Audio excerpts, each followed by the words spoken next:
Hi hello welcome to my channel. ഇന്ന് നമ്മൾ തയ്യാറാക്കുന്നത് സ്വാദിഷ്ടമായ പെപ്പർ ബീഫ്.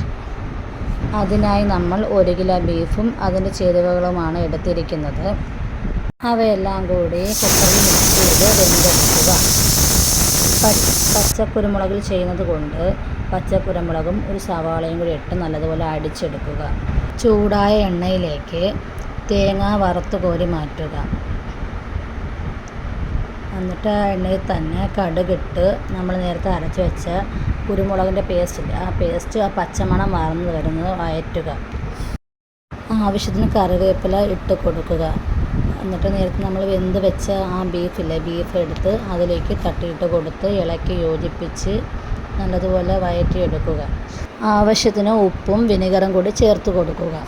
നല്ലതുപോലെ കുക്കായി റെഡിയായി വരുമ്പോഴത്തേക്കും നമ്മൾ അതിലേക്ക് നേരത്തെ വറുത്ത് കോരി തേങ്ങാക്കൊത്തിലിട്ട് കൊടുക്കുക. ഇതാ നമ്മുടെ പെപ്പർ ബീഫ് റെഡിയായി കഴിഞ്ഞിരിക്കുന്നു. ബായ്.